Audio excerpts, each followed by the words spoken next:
And I love Urban Meyer. He's a man of integrity. I know this.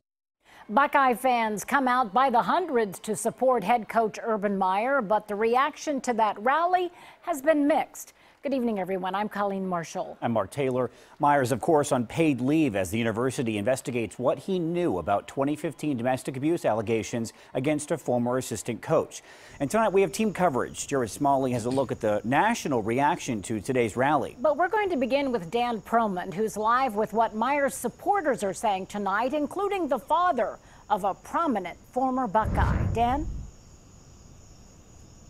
Yeah, absolutely. You know, the idea for this rally over here was actually hatched by a Buckeye fan in South Carolina. He posted it to Facebook, and it only grew from there. With signs, chants, this crowd of a couple hundred. We're Buckeyes all year long. Buckeyes from across the state united. Why did you want to drive all the way down here? I support Urban Meyer. Meyer, the coach on the hot seat, the coach these fans want reinstated immediately. But in the crowd, Why don't you guys take a picture real quick? a man more than a fan, EZEKIEL Elliott's father.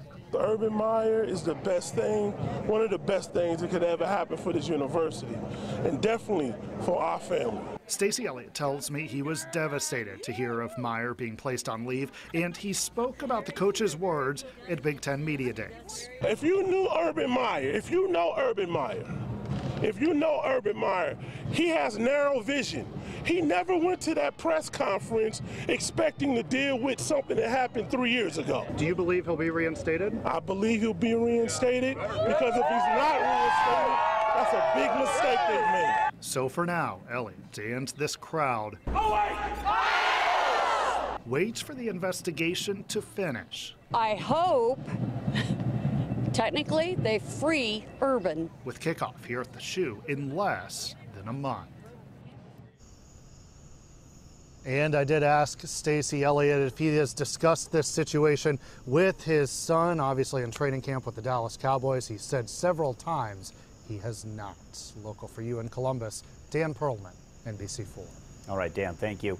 Well, the national reaction to this rally has not been generally pleasant for Buckeye Nation. Yeah, Sports Director JEROD Smalley has been covering that for us tonight, and some people have a bad reaction to this. Yeah, it's been, hey, the internet can be a dangerous place, right? Well, we found out tonight the internet's reaction to this thing. The signs from those fans told the story. Many blaming ESPN for the story, growing it the way they have, or reporter Brett McMurphy, who first broke the story. By the way, he no longer works at ESPN.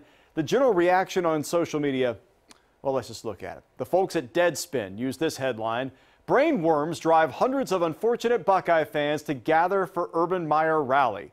And Stuart Mandel, a national columnist for The Atlantic, called it the worst college game day ever. Our buddy Doug Lesmerises from the Cleveland Plain Dealer, he met a Papa John's driver who was paid by an anonymous buyer to deliver pizzas to the rally. But when he got there, the rally was over. Meanwhile, Ohio State players reported to their team hotel for training camp today. They're going to be there for the next 2 weeks as camp ramps up tomorrow. The Buckeyes practice in the morning, and we're going to be there to cover that practice. We'll have more on that coming up in a few minutes in sports. Colleen? All right, thanks so much, JEROD. The university says the Urban Meyer investigation is expected to take 2 weeks. Former federal prosecutor Mary Jo White has been named by Ohio State to lead that investigation. White also serving as chair of the Securities and Exchange Commission in the past and has worked for the NFL on several high-profile cases. Fans here eagerly awaiting what the outcome will be. I would like them to take long enough to do a thorough investigation, but at the same time, I think 14 days, talk to the people involved, look at the situation, just make a decision, let's move on. Now, any decisions on actions to be taken as a result of this investigation will be made by OSU President Michael Drake in consultation with the Board of Trustees.